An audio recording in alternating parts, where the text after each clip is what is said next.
that way. Shoot up that way. Likewise, any mums and dads who want to take some video, the only requirement is that you have to share the video with me afterwards. That's okay. Morning, Mel. Morning. You don't have to talk to me. Right, so you guys, if you want to share, if you want to take video, do it out there. Oh, not there. Yeah. Oh, okay. Because as I said, we want to tell us where are you going to be? Where are you doing it? We're doing it over there. Right, they're not going to shoot for a minute, Okie doke. so you can stand down for a moment.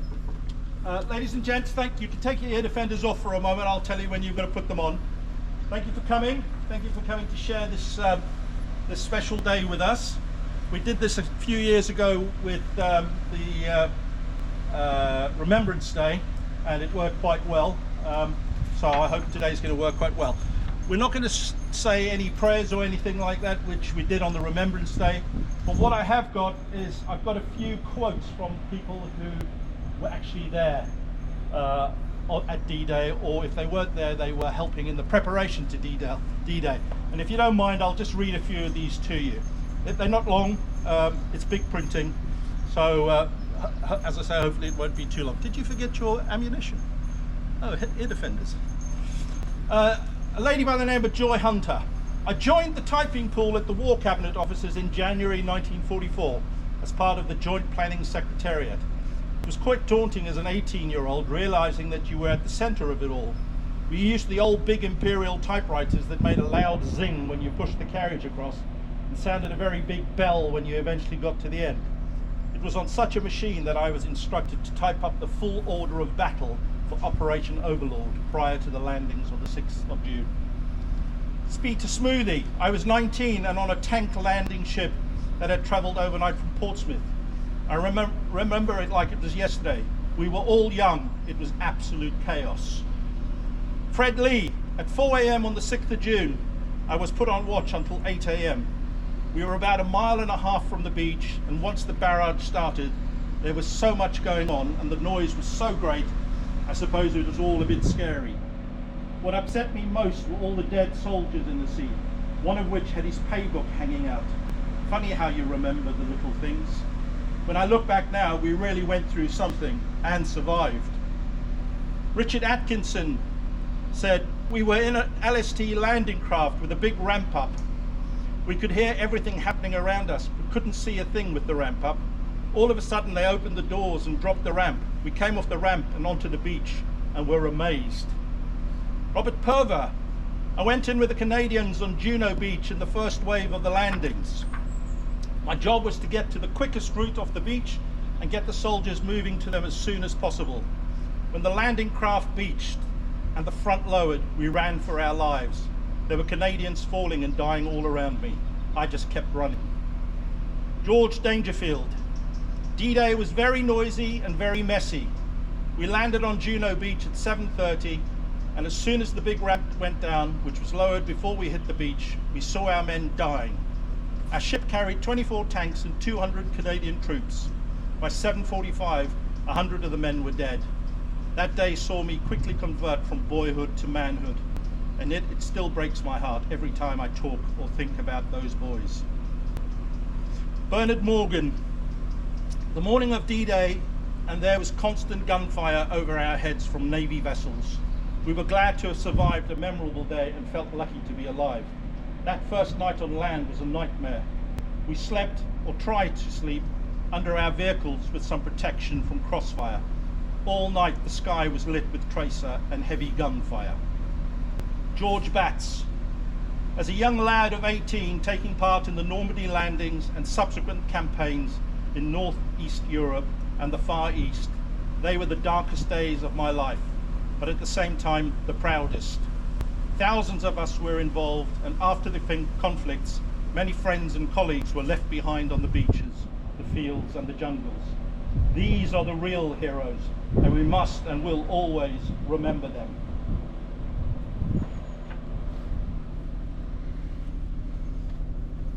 Got a boat up with magazine of 3 rounds low.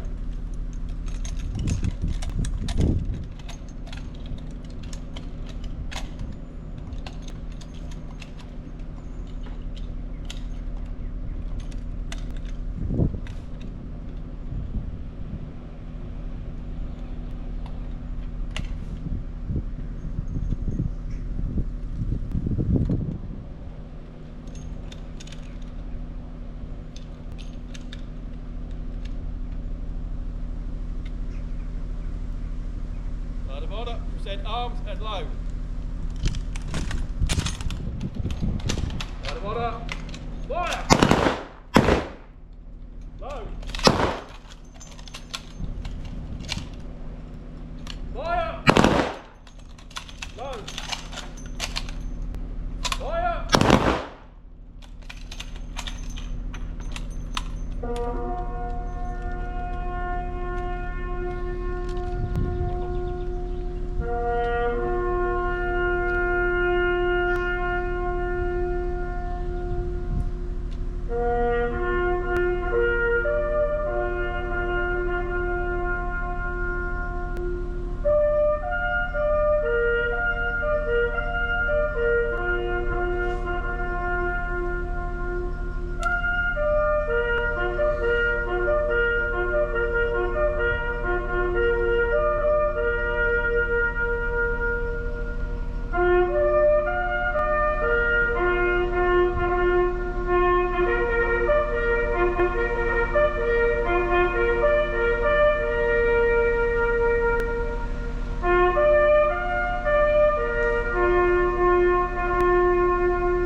Stand in silence for a minute or so.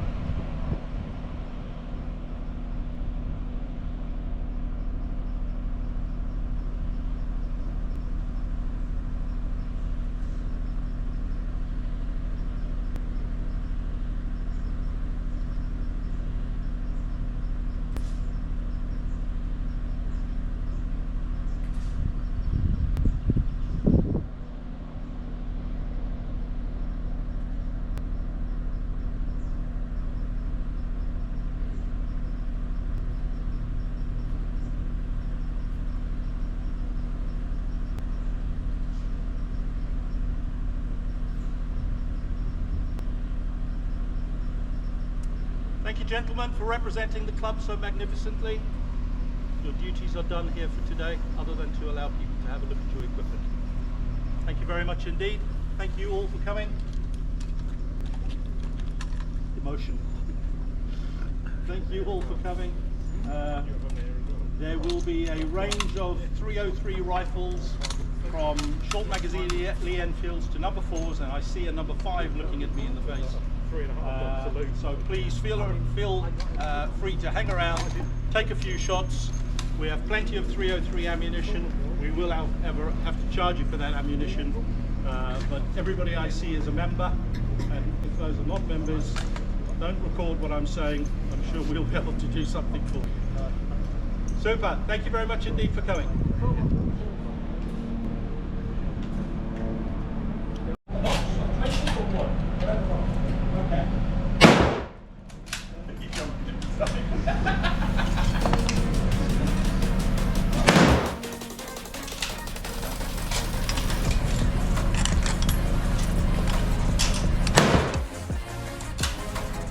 What a cool experience, don't you, mate? After a shot.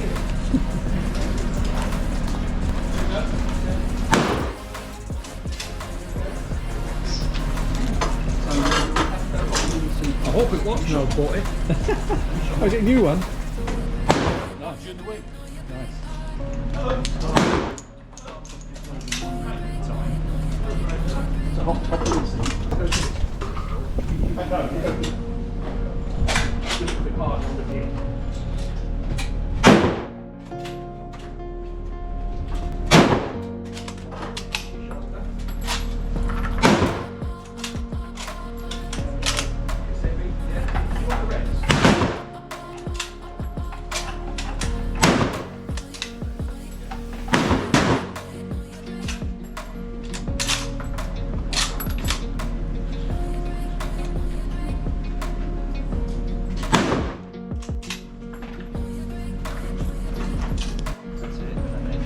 little squeeze from there. That's it. So you cock that, bang it up.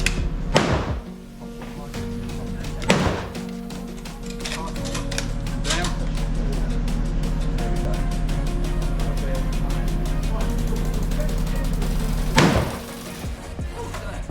You're literally just an inch above the red on the left.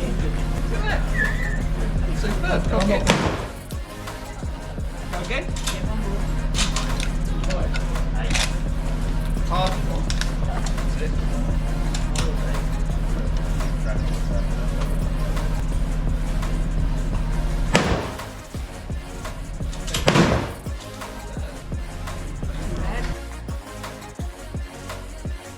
Be mean with it.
You want to go, Mick? There we go. No, it's like it's got a bit more of a kick. It's not big done, isn't it? Look at the size of that.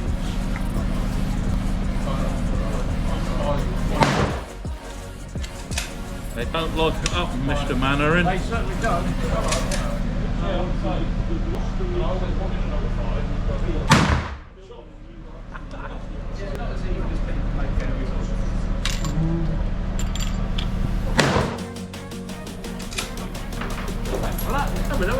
No, you're fine. No, I've had a go. What about it?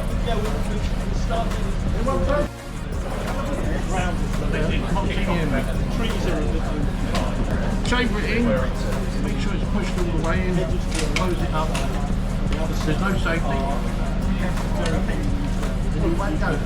Make sure you got it in your shoulder. It doesn't kick too badly. We're going to put some drainage in.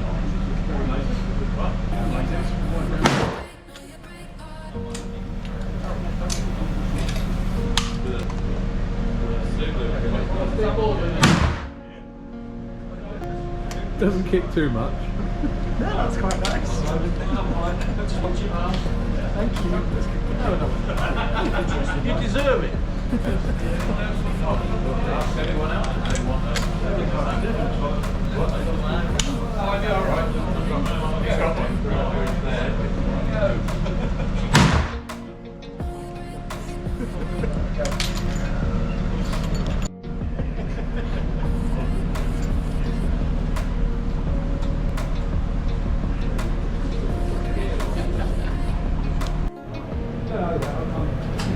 see your tooth. No.